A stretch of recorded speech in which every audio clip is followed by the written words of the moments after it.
Okay, beloveds across the planet, wherever you are, and my beautiful sisters here with me. Greetings, greetings on this special day 911.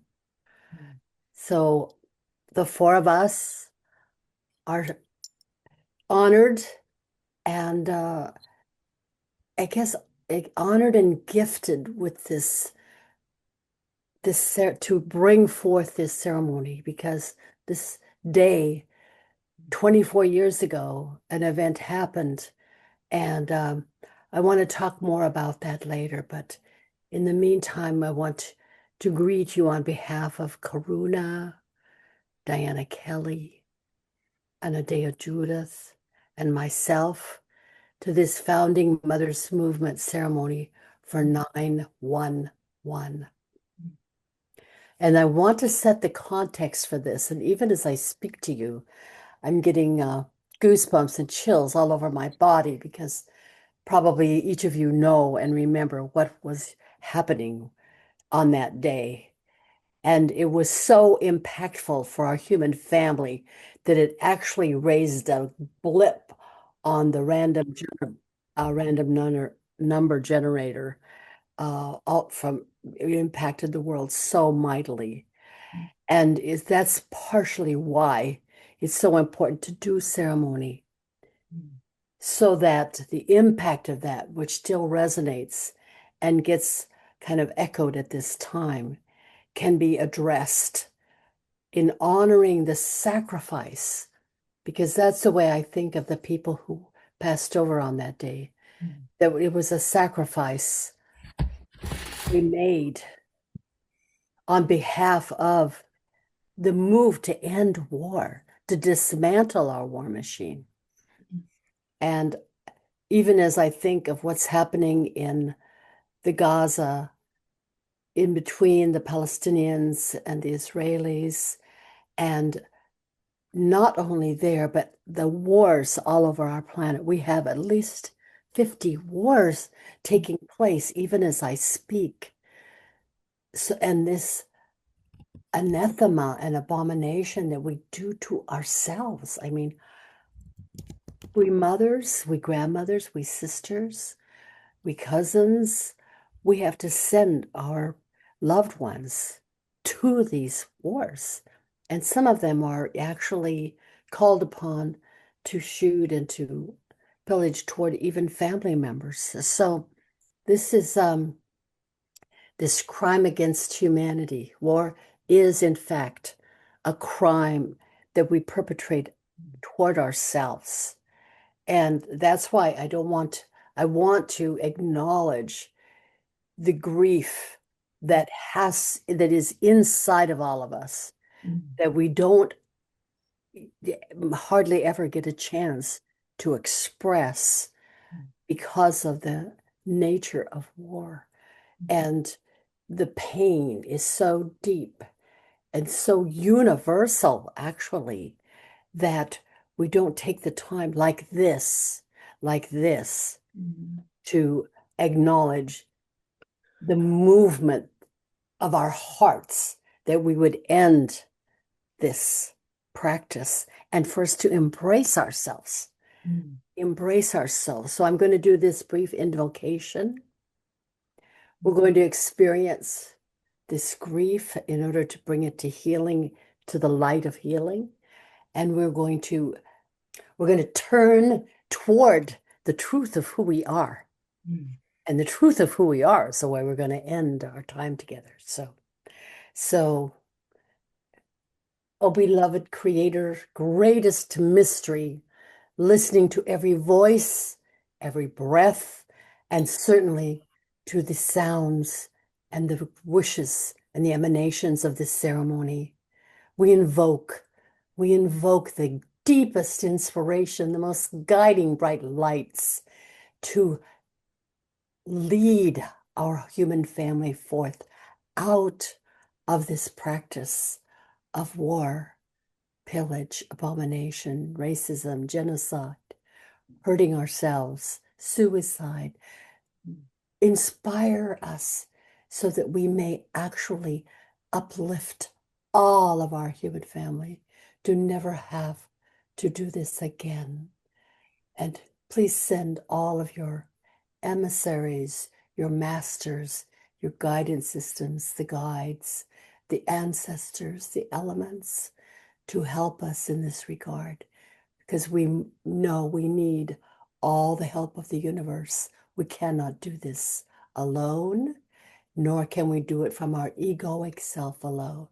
We need the love, the great love and compassion of creation. And so it is. Anodea, please. Greetings, everyone. Yeah, as Ejna mentioned on this day, a deeply disturbing historical day. And it is said that we can't heal what we can't feel. And we are so bombarded with the news every day of the loss of various things in our environment, our personal rights, the horrors that are happening, that we get numb to it. And that is very dangerous, to be numb, even as difficult as it is to feel. It's dangerous to be numb because we don't have the fuel, the emotional fuel, to rise up and change it. So I'm going to take you on a meditation into grieving, where you are invited to grieve, to express yourself, to make sounds.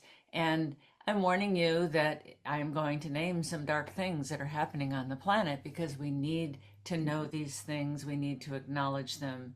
And we will not leave you in this darkness. This is part of the process of the cleansing that we will then take you in this ceremony toward the healing of it. So if we could cue up the music. I invite you to close your eyes, if that feels comfortable, or keep them gently lowered. Notice what emotions are living in you when you think about our world today. We gather not just to talk about the state of our world, but to feel it. To let ourselves know in our hearts and bodies what is breaking, what is falling apart, what we are losing. But we don't have to do it alone. We do this together. It gets kind of echo. Think about the environment, rising heat. Because that's the way I think of the people who passed over on that day.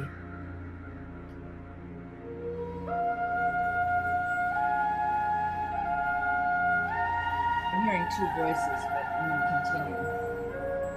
So think about the environment, the rising heat, the forest burning, rivers running dry, plastic in the ocean, species disappearing, pristine wilderness being exploited. Marianne, will you Feel turn the down the pain. music, please, a little bit? Thank you. Thank you. Of the Mother Earth. Thank you.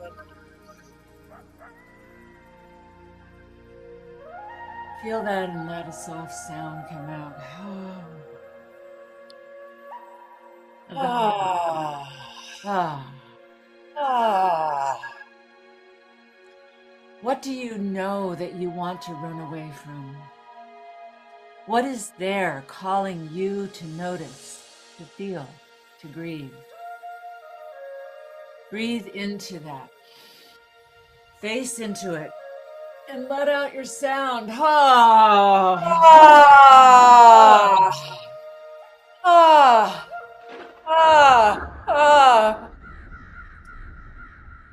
Think about our politics, power concentrated in the few, trust breaking down, cruelty shouting louder than compassion, leaders who turn neighbors against each other instead of toward the common good, lies, manipulation, money to the rich, people being deported just for showing up at work, separated from their families. The incomprehensible genocide that is happening. Feel your rage. Ah! Cry for those who have no voice.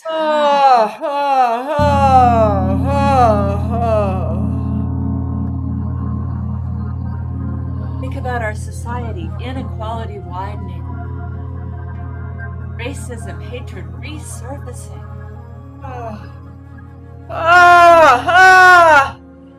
Loneliness growing even as we scroll endlessly through our digital feeds. Communities fraying when so many yearn to belong, to be seen, to be safe. Feel that ache in your heart for things to be right. And the terrible wrongness on so many levels.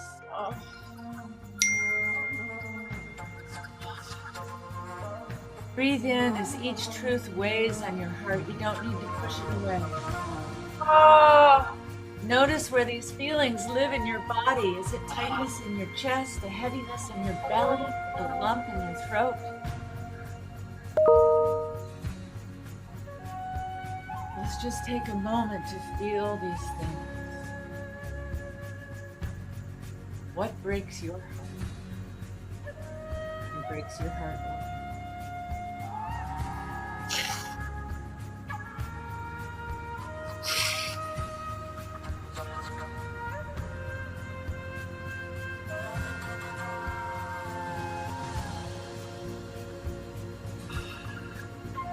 And say this either aloud or softly to yourself.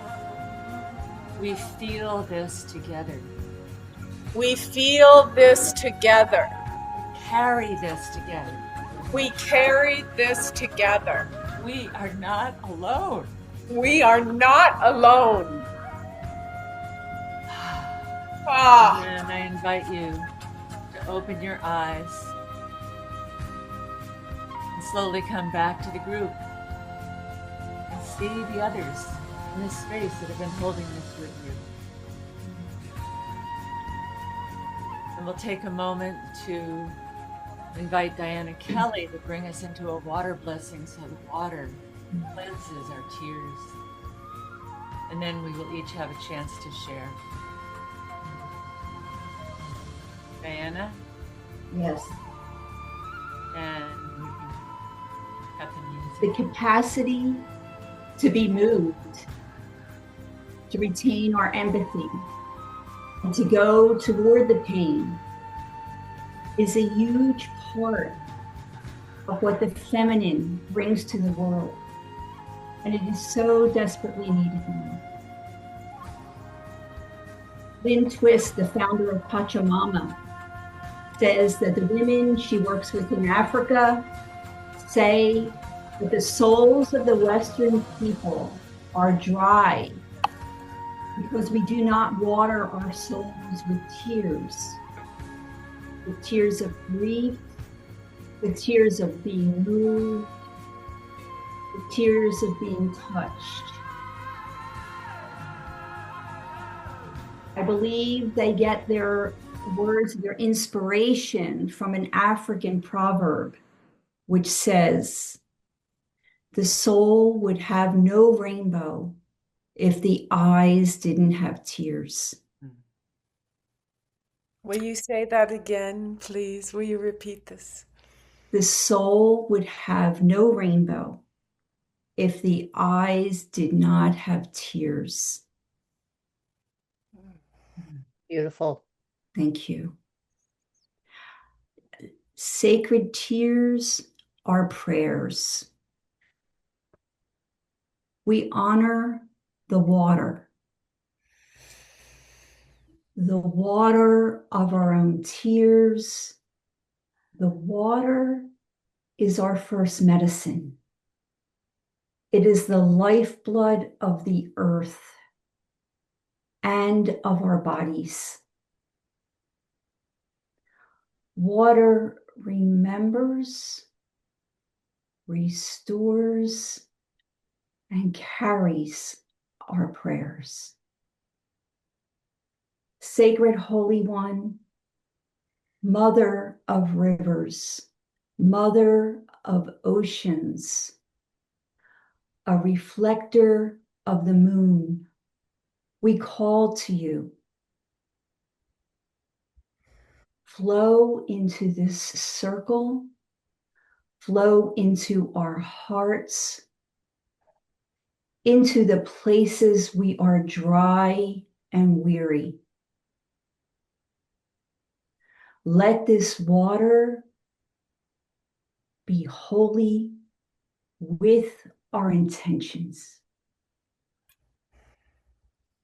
As we prepare to share our sorrows, see the tears of your heart falling into this vessel.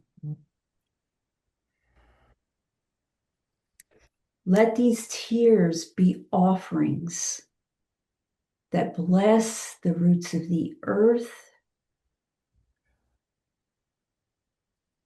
that awaken the seeds of empathy and compassion, that through this water our souls are washed, are renewed, and made whole. Through you, water, we remember that sorrow is sacred, tears are prayers, and the rainbow waits beyond the storm.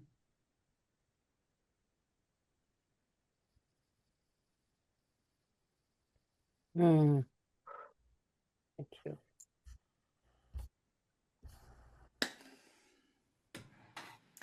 And with that water blessing, if you have a bottle of water near you or a cup, let us drink together with the prayers in this water, because we know when we put our prayers into water, it has a healing effect.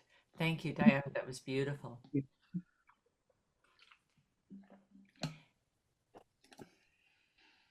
Water shared is life shared. And so to take this grief a little more personal, a little less abstract, each of us four is just going to say one thing that is breaking your heart right now. And then, Marianne, if you can put us into breakout groups of 4 people for 2 to 3 minutes each, we will share in smaller circles. Well, actually, how many people do we have on the call? Yeah, Anodea, I'm thinking maybe we should just stay together like this because I there's think so too. Yeah. and we can all actually, each of us go a little more deeply for Yeah. ourselves personally Yeah. about this. So I'll begin, and there's so many things to name, of course, but the children who are growing up into this world we are leaving them, this world that once was holy and pristine and beautiful, and of course still is, but they're going to deal with climate change, and they're going to deal with pollution, and they're going to deal with the downstream of everything we are leaving them. And that is not the way an older generation should leave a younger generation. And my heart breaks for those children that have this mess to clean up that was not a mess of their making. Oh. Just to keep it in conversation and popcorn style it in this way so we stay in ceremony, to add to the children that the parental guidance and the daycare centers and everybody connect with the true Aquarian child. We are bringing them forth into this world to make it a better place. They have their purpose. They know their purpose. When I do my yoga over my grandson, he looks up at me and just laughs, and it brings contentment when I put his feet and his hands together. So this movement, this founding mothers movement, we're all mothers. It doesn't matter your hierarchy and where you stand as a mother. You're a mother. No matter who you embody inside of yourself and identify with, you have a mother in you. And let our own mothers, my own 91-year-old mother, she leans into me now and gets it.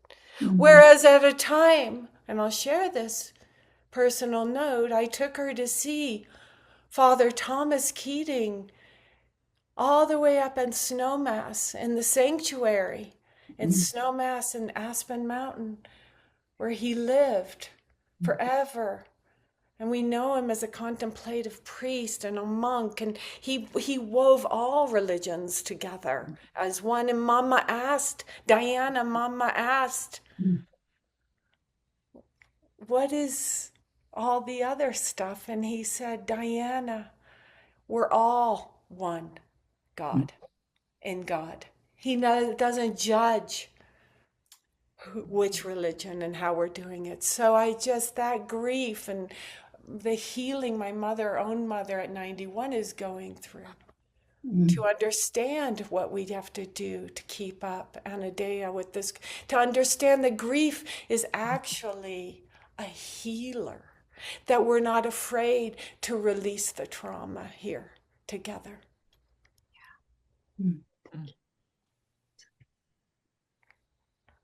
Yeah, I guess I'll go next because I talked with my son last night, and he was telling me how AI, they're essentially programming AI to take over their jobs. And Microsoft laid off 15,000 of their programmers who are earning over $200,000 a year. That's Microsoft alone. So if you have all of the tech companies laying off at this level, all these middle-class privileged young people who can take their mothers and their fathers to people, we're facing a crisis that it's looming before our eyes. But for me, what's happening still in the homes where children are being beaten, domestic violence takes place every single day. And I watched, I hesitate to talk about my brothers and sisters and myself because most of us are still alive. All my brothers and sisters were beaten so unmercifully. They left home before we were 13 years old. None of them on that side, because of the violence in the home and the alcoholism in the Deep South and other places. And in the reservation, my own reservation, the suicide rate is still astronomical. And in Africa, we have these camps of 250,000 people who are just sitting there, refugees, G camps. And now aid has been cut off from the United States. So it's the other developed countries that might provide food, but still, it's the suffering on the planet is astronomical. And that is why Founding Mothers Movement exists. We mothers, if we're going to ensure anything for our children, grandchildren, and our whole human future, bring ourselves together in solidarity and to not let this grief paralyze us. Because I've heard so many say, I'm so paralyzed because I'm alone.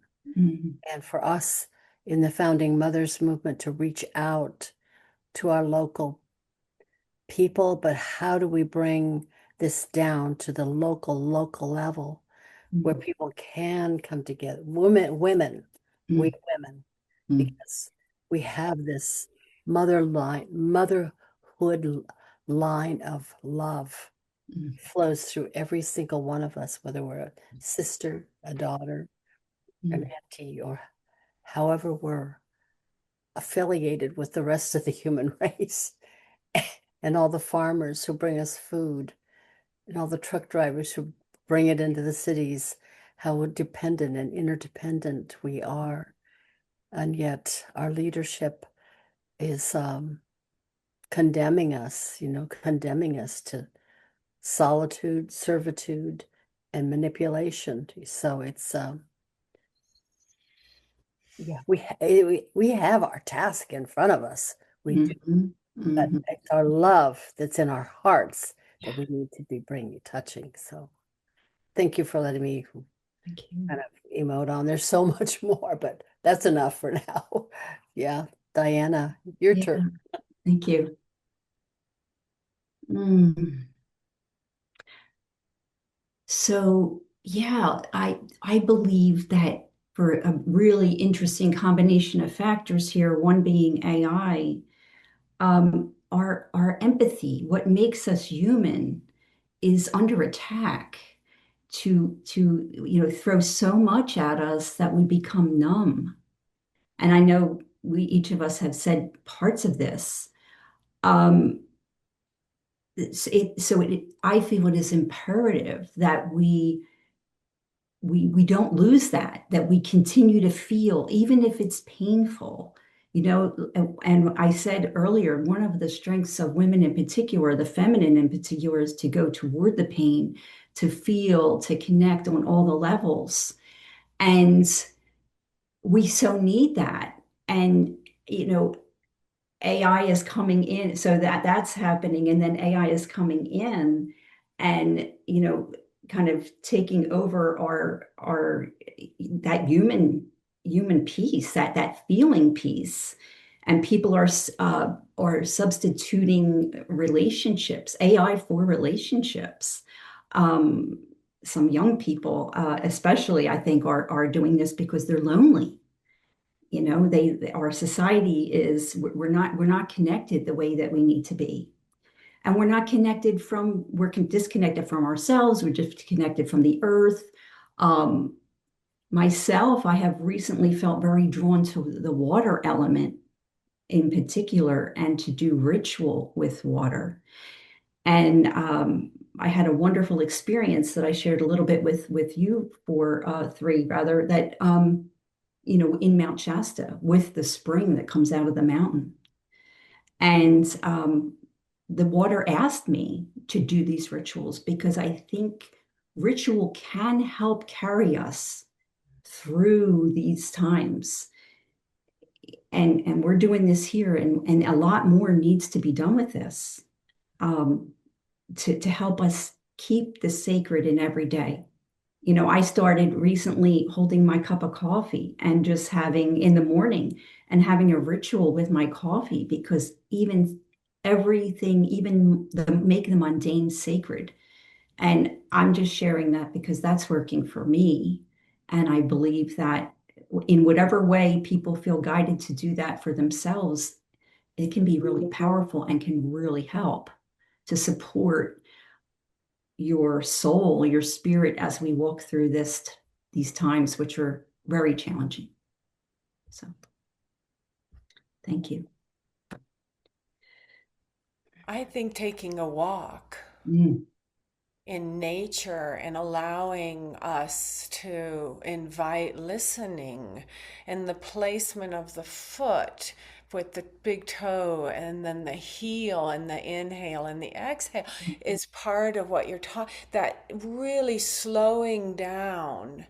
Because you know what AI can't do? Meditate for you.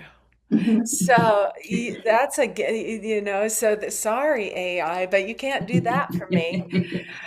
And if we could influence, as others are influencing over these incredible placements on social media, like having conversation, but no one knows who you are having this conversation. It's just what we're doing here, is having a conversation. And we're so grateful on Facebook that you're all there. And we want to see that we're spreading this light of this founding mothers movement with the indigenous movements and the sacred yogic movements, and every part is woven together. The problem is that people feel still in the old school separated, so they don't want to invite, a stretch or two. And it, like Anodea said, when I started to emote, my whole body released.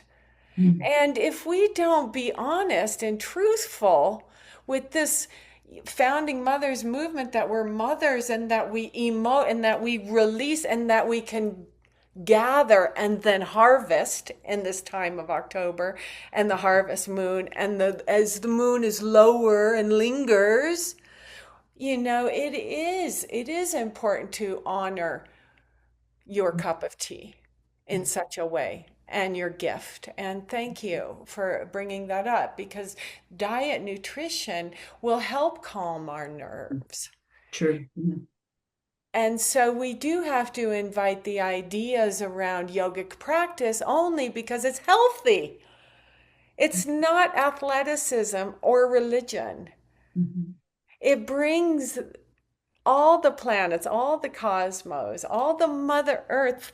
It's incredible that we have these amazing people like Chief Phil, who writes, Chief Phil Lane Jr., citizen of the Icontogwan and Chippewa Nations, Four Worlds International Institute, wrote pages for us to reveal today to the public from the perspective of on death shared by Chief Seattle, Duwamish, and Squamish tribes, Salish Nation. Life is not seen as a single path that ends abruptly. Life is understood as a circle, the Hochokawakan, the sacred hoop that Ejna talks about, a continuum that flows through the many worlds. When we say there is no death, only a change of worlds.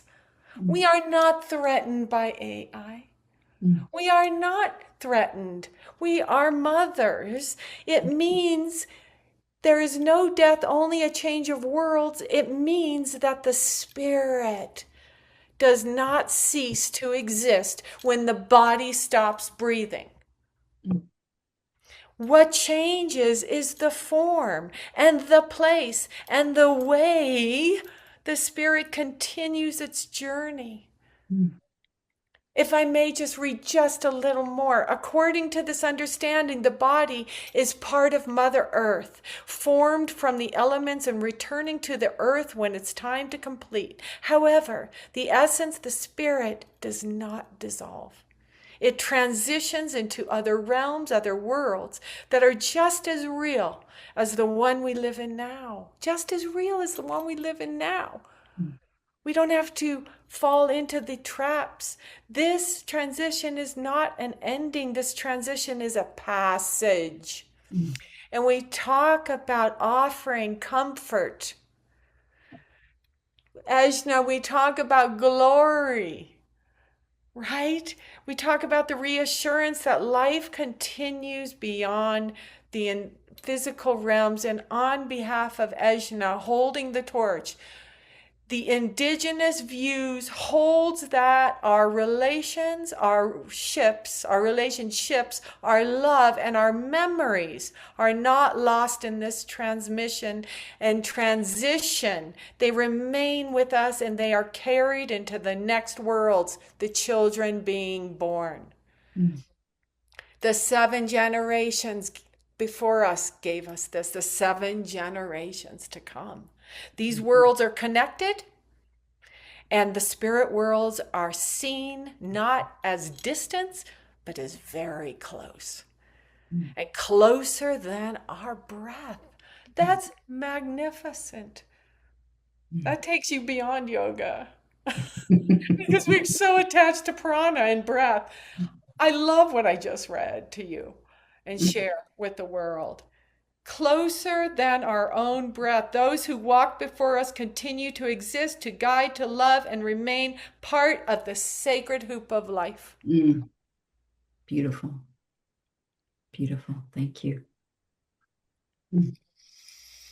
This is why ceremonies prayers and remembrances are so important today, as Anodea said in the beginning, and Ejna said, we must have this ceremony right here and now, everyone watching in, and please participate.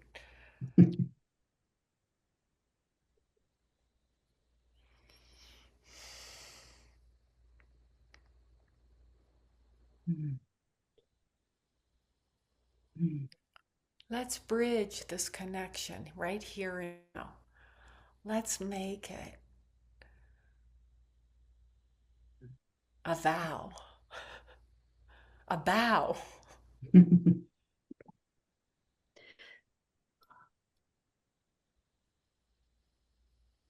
No one is erased. Last thing, no one is erased. No one is forgotten, and no love is broken by death. And I leave you with that from Chief Phil Lane. And I honor our indigenous, and I kiss them and drink that in a sweat lodge, that beautiful water you're talking about, the sweat off my brow, to offer in reverence and devotion. In yoga, we call it bhakti. Satnam, thank you. Thank you. Thank you. We cannot afford to lose hope. We cannot afford to forget that the light always returns, that everything is a cycle, that rebirth always follows death. And this is our rite of passage. Yes.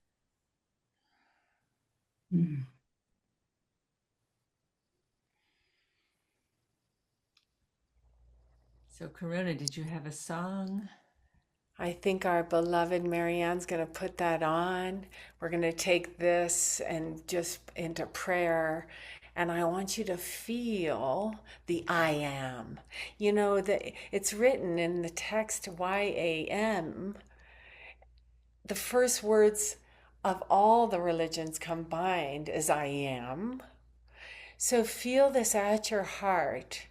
And Marianne, if you would so kindly put this beautiful rendition of a dear friend that is singing it for us today, the I am. Sangeeta Kaur is her name. Beloveds,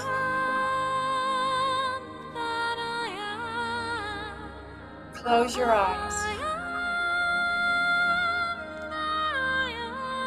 Take a tall seat.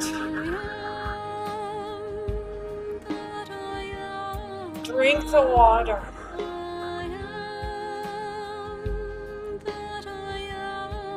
And chant.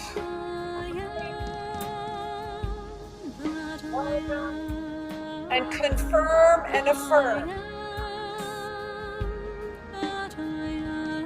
We go beyond. Chant. I am. Confirm. Tap in. I am. I am. For all those suffering, send it there. All the 50 wars that exist, send it there, please. Founding Mothers is putting out the destruction, this war zone. Fall to your knees.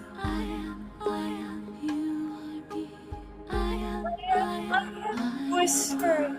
I am.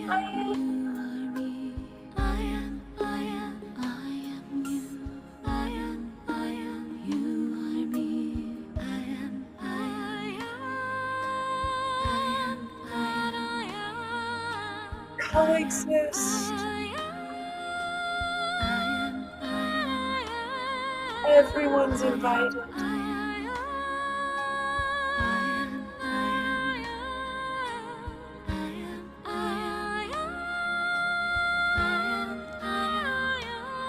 Feel the frequency.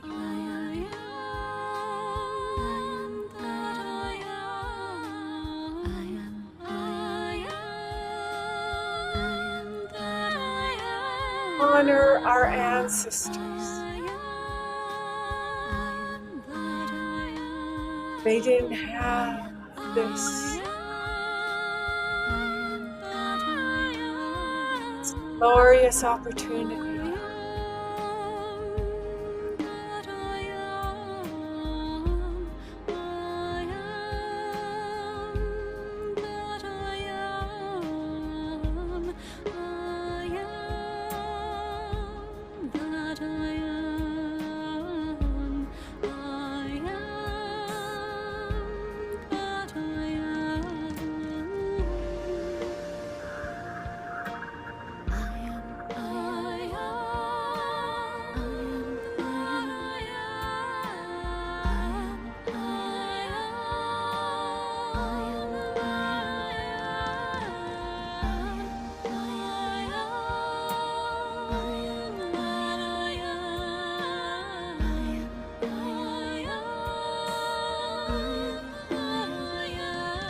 Tall and smile. Breathe. Raise this awareness. Awaken your spirit.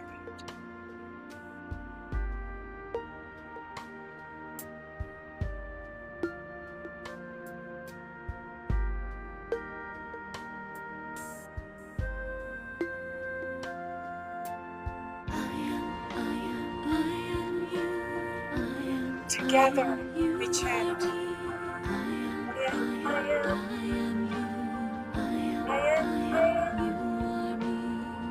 I am, I am, I am, I am, I am, I am,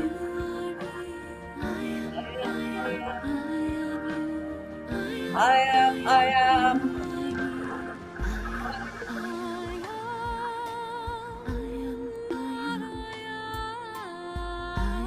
Confirm.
Thank you, Karuna. Thank you.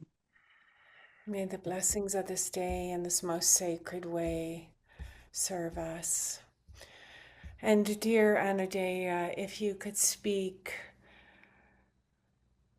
to this and close us out, we would be so, so grateful for your words, Anodea. Thank you. Thank you, and thank you everyone listening and going through this rite of passage that we are creating in a microcosm for the healing of the macrocosm. And to understand as we go through this dark night of the species, that this is our rite of passage. This is our rite of passage to force a so much needed reorganization, that when we get to the other side, we will look back and laugh at our folly. How could we possibly have thought that, have behaved like that? It is so much better now. The greening, the loving, the reorganization, that this is all part of the birth process. And when a woman is giving birth, and here we are talking about founding mothers, we're trying to give birth to a new world. Birth is painful. The contractions hurt. And in this world, those contractions are coming faster and faster.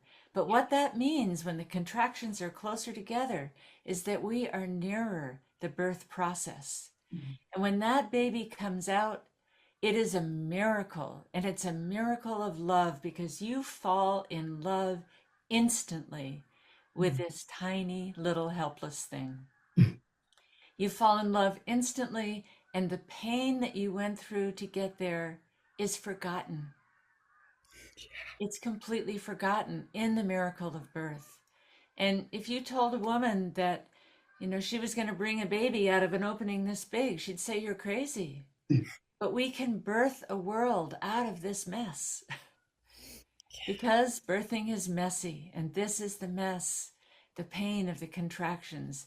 And contractions are asking something to let go and relax and give way and open. So we take all this into that belief in the miracle of birth, that we are all part of birthing this new world, and we send our work out to wherever it is needed, to the war-torn places, to the falling rainforests, to the fires, to the people deported, all of the tragedies. We send this love out, and we know we are birthing a new world. Anodea, can you talk a little bit about those that are suffering from the loss today of their beloveds on 9/11? Can you give us something, Anodea, for that? Oh, the pain of mothers in Gaza who cannot feed their children, and watching their children wither away. I cannot even imagine. It's incomprehensible. So we need from our heart to send compassion and consolation. Consolation that we are there. Even if we are not there physically, we can reach out our virtual hands and touch their hearts and look into their eyes and hold them in their grief and hold them in our love. Just the way a mother holds a child when they have fallen and stumbled and hurt themselves. And we know that humanity as a whole needs to awaken from this nightmare and create the dreams that we know are possible. And it is that we invoke on this day, this transformation, this awakening, this succeeding through the initiation into our planetary adulthood that is wise and just and compassionate and collaborative and loving and sacred. And that is what we are bringing in today, a return of the sacred. Where the hoop was broken, the hoop is mended. Where there is suffering, we bring love. Where there is hunger, we bring food. Where there is thirst, we bring water. Where there is darkness, we bring light. And we hold this together. Aho. Shall we play a little bit of a gong to just... Yes, please. And I don't know what happened to Grandmother Ejna, but I know she is with us. Bless all of you for showing up for yourselves and your families today.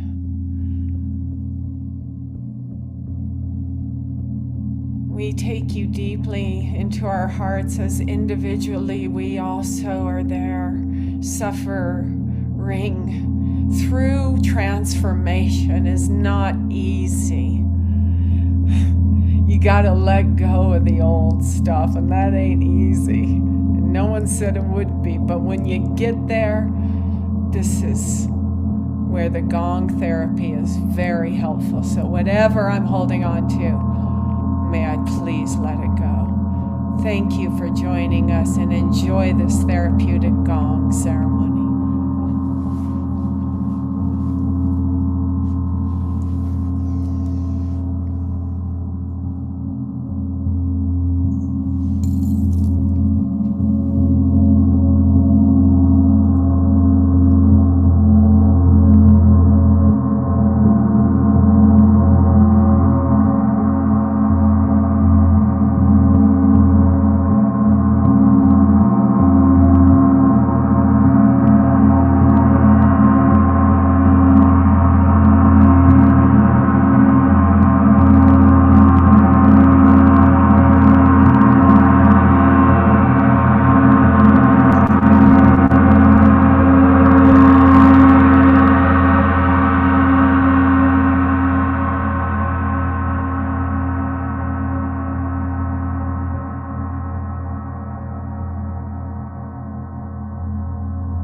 rest in Savasana,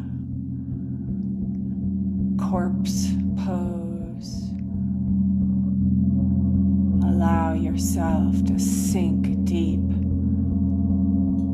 into gratitude and joy and love, compassion.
And so it is, beloveds. It is. Take this healing into your world. We send you with our love and our blessings. Would each of you like to make final words? I would just like to repeat, sorrow is sacred. Our tears are prayers. And the rainbow waits beyond the storm. Oh. May the blessings of this day in this most sacred way serve all of you. Patience pays. Allow. We will share this on our beautiful founding mother's website. We will share this ceremony. We will share all of you. Thank you. Thank you. Namaste. Satnam. Bye, everyone. Thank you. Thank you. Thank you. Thank you. Thank you, Marianne. Bless you, dear